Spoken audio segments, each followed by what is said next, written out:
Rock Guys would like to welcome Austin Held, Girl on Fire. Hey, man, what's up? What's going on? Nothing much, just hanging out in kind of in the middle of nowhere in Oklahoma right now. Cool. Got done with the show last night. Wow. How'd the show go? Oh, it was great. It was with Buck Cherry in Tulsa at Kane's Ballroom. Wow. Great place. Great sounding place. Cool. Now, congratulations on Not Broken. It just came out a couple days ago, September 3rd, on Century Media. I listened to the CD a couple times. I don't feel there's a bad track at all, and I expect big things from you guys. Dude, thank you so much. It really means a lot. We put a lot of hard work into it. It's pretty much been the record that we've been writing our whole lives, so, you know. Very cool. It's very nice to hear that. Cool. Now, in 2010, you had yourself Volume 1, and then you had Volume 2. Will Francis of Aiden helped out a little bit on that. How is it working with him? Oh, it's great. I've known Will since, I don't know, I was probably like 16 or something like that. Played shows together in Seattle and stuff like that, and then Aiden blew up, and, you know, he got to do his thing for a while, and got to see the world, and, you know, we started jamming together in this band in about 2007, and then he came up to me and he was like, "Yo, I built this studio, man." So I'm like, all right, cool, let's go record at it. Cool. So we did a couple of tracks up there, and you know, we kind of sat down and had a conversation about, you know, what do you want to do? And I was like, dude, I want to do what you do. Let's go on tour together. Let's play rock shows, you know, let's do that. He's like, all right, cool, let's get something locked down. So he really helped us out and actually introduced us to Century Media in 2010. Us and our old friends in a band called Me Versus Myself, which actually Nick Wiggins, who's playing with us now, he was playing bass in that band, as well as he played in Aiden with Will. So it was kind of like a big old group of friends just going down to California to play a couple of rock shows. You know what I mean? It was a lot of fun. Cool. Go ahead. Yeah. So, and you know, he got our, you know, foot in the door for us and really helped us out there. Cool. Then you had Revenge in 2012. Did Will Francis help on that too? Yeah. We went back up to his studio in the middle of nowhere, you know, Washington, Cedar Woolley, actually. It's about like an hour and a half north and about another 45 minutes east. So you're really in the woods.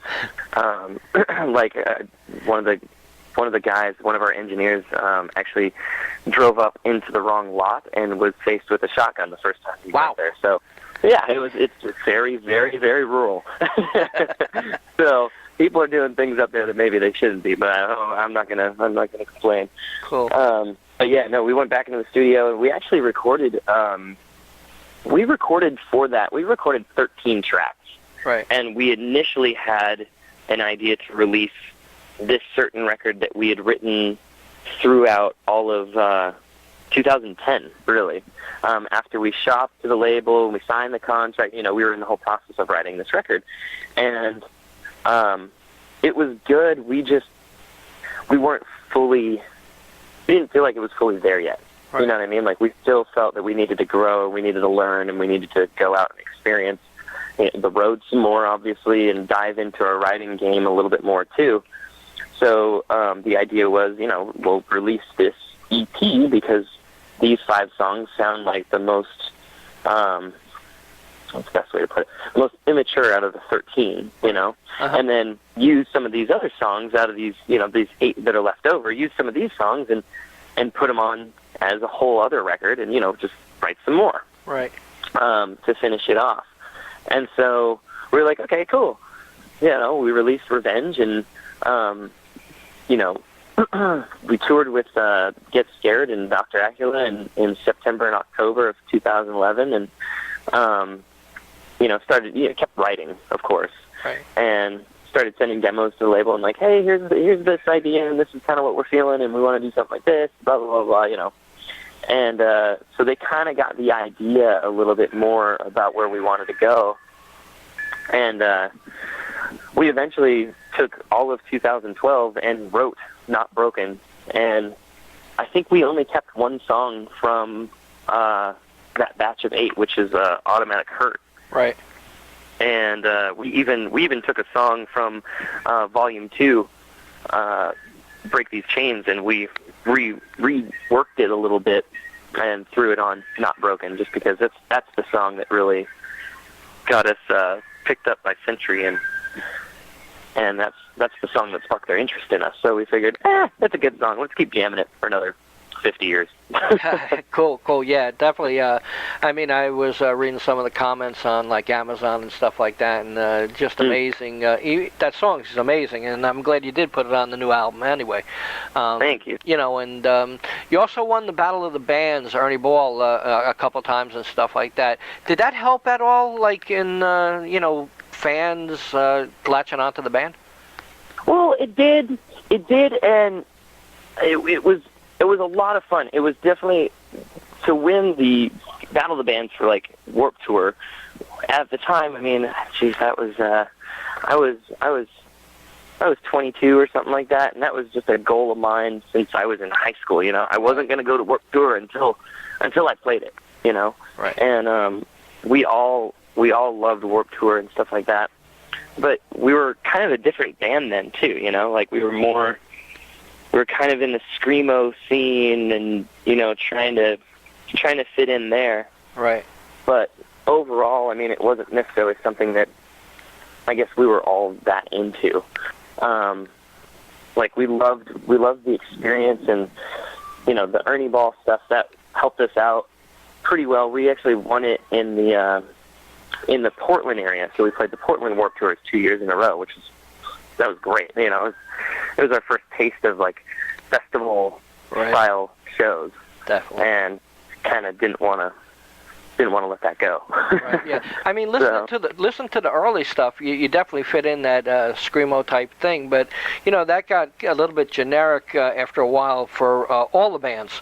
But like when you released this new album just a couple of days ago, Not Broken, I feel like a big change for myself listening to the other stuff compared to now. The band really grew a lot to me. Yeah, it was just we wanted to play rock and roll. Like let's not confuse anybody here. Let's not make it too complicated. Let's play some fucking rock and roll. Right. And it really was. Kind of our tastes had changed. We're grown up now, or at least we want to pretend that we are a little bit. But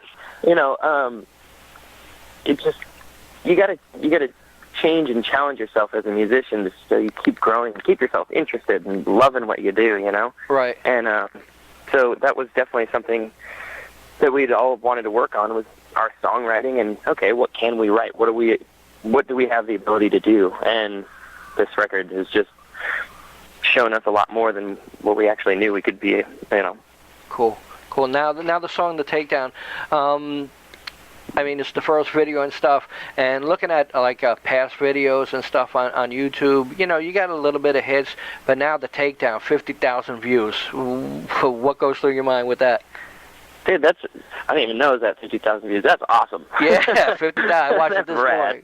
Yeah, 50,000. Yeah, I mean, we're used to posting up a video and like, hey, it's got 2,000. It's okay, cool. There's like 2,000 people out there that watched it, and maybe half of them liked it, or maybe 3/4 of them like, who cares? We don't, it's whatever. I mean, that's awesome. People paid attention to it, cool. But now, I mean, like the video is doing really well, and we're just like, wow, people actually kind of like this. This is neat, Right. Hey, we're doing something right here. So it's always kind of nice to feel like you're doing something right. Right. Now, listening to the CD, I'll just tell you my favorite song right off the bat is "Cut." I love that song. I love that song. I think it's amazing. I wish it was the next single. If it is, who knows? But that's my favorite song on the disc. Oh, well, thank you very much. That was a really fun song to work on. Right. I mean, you have some great songs like "Believe" and "Reminds Me of You." I mean, I could go down the whole list, actually, song by song, and I love the ending too, "Run," with the acoustic work and stuff like that. That really gives a special taste to the band. Thank you. Yeah, to me that's a very, very meaningful song to me. Right. It's a good one. So when fans come up to you now, and probably in the past, and ask for an autograph, what's that feeling like?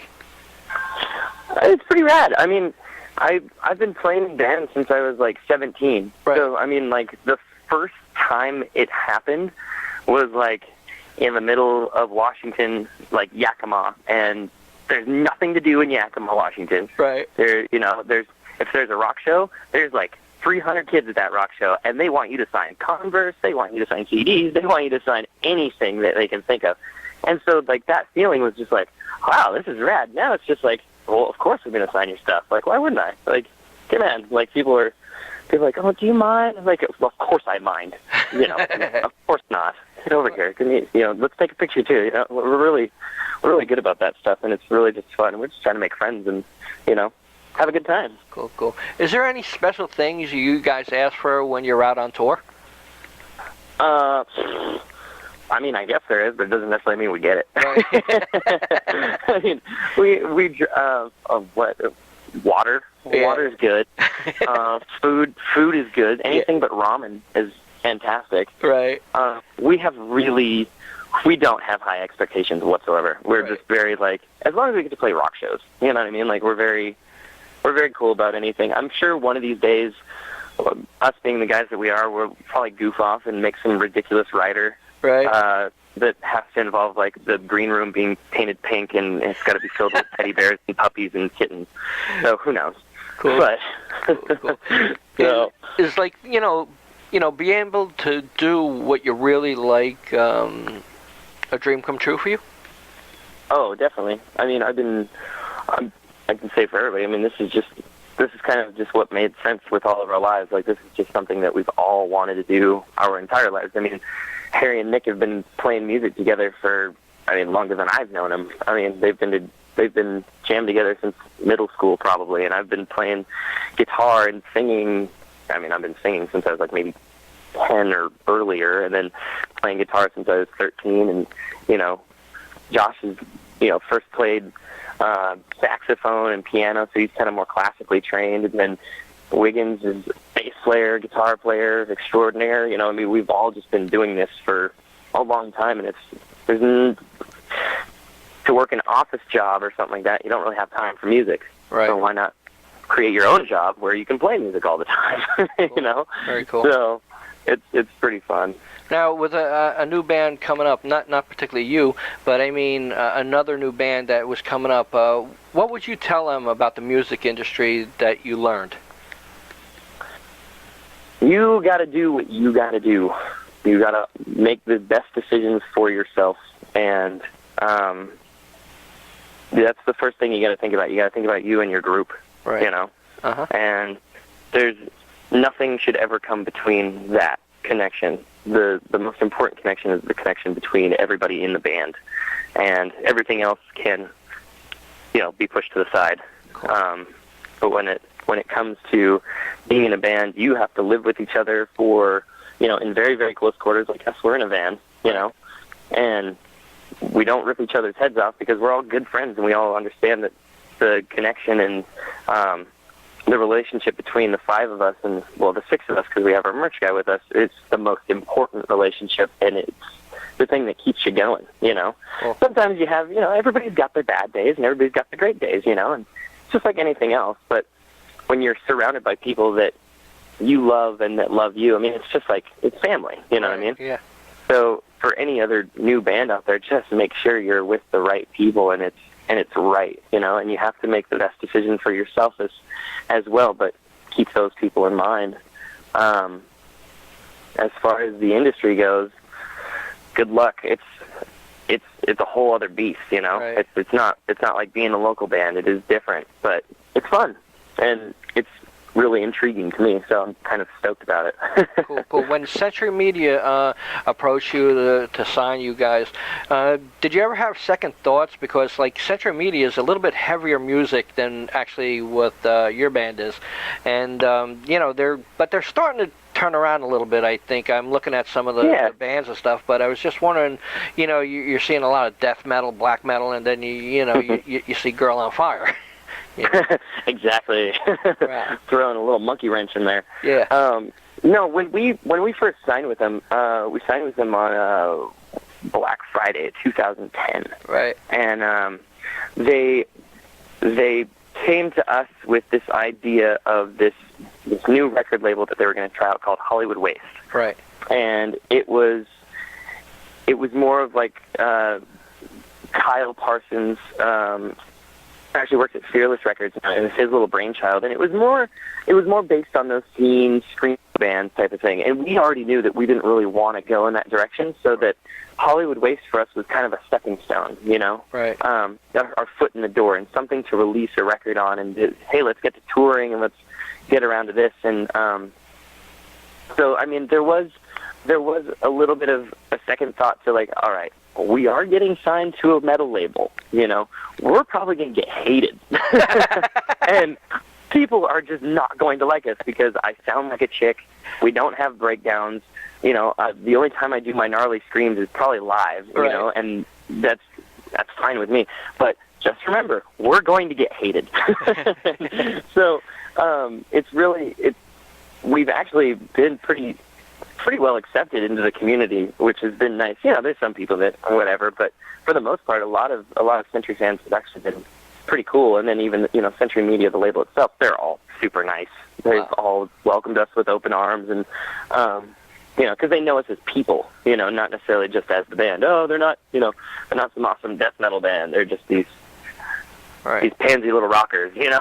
It is what it is. But so we did the Hollywood Waste thing, and then you know, after we wrote some more songs in 2012, and we kind of showed them the direction that we want to go, and they were like, all right, well, Century Media for this music, for, you know, the stuff that's on Not Broken, it makes more sense to put it on Century Media than have it on Hollywood Waste, because it could be marketed to everybody that likes music, you know. And so rather than just a certain group of people, you know, like the scene, or just metalheads, or just this or just that, you know, it could be given to everybody, and everybody can relate with it. Cool. So, and that's what the goal was, you know. Cool. Now, Girl on Fire, how'd you come up with that name? Everybody asks that one. Well, it's like we like to come up with different reasons. There's not really one reason. Right. The way we came up with it, I think was like probably some sick joke that we made. Right. The idea of Girl on Fire. I mean, who knows? We were probably smoking a bowl with somebody, or, you know what I mean? Like, but overall, it was like we sat down. There was the four of us sitting down, and we had a 24-pack and a Bible, a thesaurus, and a dictionary. And I mean, it's just a silly story. We just ended up getting drunk and wrote down 50 names. And it was just like, well, what sounds cool? Yeah, cool. And this is back in 2007, and I'm just going to put it out there. The Hunger Games wasn't published until 2008, so we came up with it first. Wow. But you know, and we just kind of we went with one name for like a couple of days, and then we all kind of think we all kind of called each other up, and we were just like, so that name sucks, but what do you guys think about this Girl on Fire name? This one's kind of cool. And everybody was cool with it. So we just kind of took it from there, and ever since then, it's like, oh, where'd you get the name from? Where'd you get it? And it's like the Statue of Liberty. Yeah. Or, you know, we'll just come up with like different excuses and just keep the stories going. That's fun. Cool. That's pretty cool. Now, with the Takedown, the video again, I'm going back to that because, you know, I was reading some of the comments. I just want to, you know, like to know what goes through your mind when some of them comments popped up, like one saying Lane Staley. I laugh. Yeah? It's great. I think it's funny, too, because I went to high school with his nephew. Right. So, and I've actually got to hit him up and be like, yo, people are saying that I look like your uncle. Wow. But, no, I think it's funny. And to be honest, like, I'm okay with that. He's from Seattle. I'm a Seattle guy myself. Totally fine with me. I have no problem with that. But, yeah, no, I mean, I think the comments, I mean, I don't read them that often, but when I do, I always get a good giggle out of it. I think it's funny. Cool. The next one was Linkin Park. You sound like Chester. Yeah, okay. Whatever. I mean, I have... Can you really have an issue with that? I mean, like... No. The guy sounds great. Yeah. I have no problem with that. Okay, cool. It's like, if somebody were to say I sound like Whitney Houston, right. I clearly don't, but that's cool because she had a cool voice. Right. Or whatever. Definitely. So what's the major focus on the band and the goal the band really is looking for? I want to take over the world. Oh, and definitely. Run it by kangaroos. Have it ran by kangaroos. No, we just. I mean, overall, we just want to we want to just keep playing music. I mean, and to be honest, we're out with Buckcherry right now, and those dudes. I think those guys have kind of instilled a whole new goal in ourselves, which. Those guys are like students of music, you know what I mean? Like, they all know how to sing, they all know how to play guitar, they all know how to play drums. They're all well-rounded musicians and fantastic, phenomenal at their instruments. Right. You know, watching them jam during their sound check and stuff like that. And we're just sitting there like, there's so much more to learn, you know? Just, oh my God, mouths wide open, just, oh my gosh. So, I mean, the goal in the beginning was just to be able to support ourselves, whether we just can at least afford an apartment or whatever, be able to support ourselves and do what we love, you know? Right. But now it's like, all right, let's do that. Plus, let's educate ourselves some more and let's keep growing and learning. I mean, that's what we want to do as musicians because, you know, we got a lot of time for that, especially if we're going to do this for the next 50 years. It gives me a lot of time to learn how to play drums correctly. Definitely. Now, when you read different comments and stuff, you know, saying this is the band of the future, this is going to be the #1 album of 2013, does ego play a part at all in any of that stuff? Like I said, I still giggle at those things. Right. I mean, it's cool that people would think that, but I mean, I don't want to let it go to my head. There's nothing good comes out of that at all. Right. I think I might as well just smile about it and be like, oh, this is cool. I mean, because it could end tomorrow. You know what I mean? Right. Like, it could totally just, you know, fizzle away. So I just enjoy it while it's here and, you know, have fun with it. It's cool that people are really into it and that into it to say that, oh, this is the next big record. I mean, that's really cool and it's really flattering. But let's just see where it goes. You know, play it by ear. Cool. Now, what's the focus on the rest of the year for the band? Tour. Yeah, pretty much no point to ever go home, really. Right. I don't mind going home for like a week, hang out with my mom, hang out with my dogs, hang out with my dad, you know, have a couple of drinks with my friends, and then, you know, catch up, do that, and then go back to my professionalism as a time traveler, if you will. Cool. That's how I feel about it when I go home. So, but yeah, just staying out on the road and keeping busy, you know. Cool. Well, Girl on Fire, Not Broken, the new disc on Century Media. Congratulations once again. I really appreciate you talking to me. Would you like to say anything to the fans out there? Y'all rock. Keep rocking. Cool. Well, thanks for you very much, man. Thank you very much, Brian. No problem.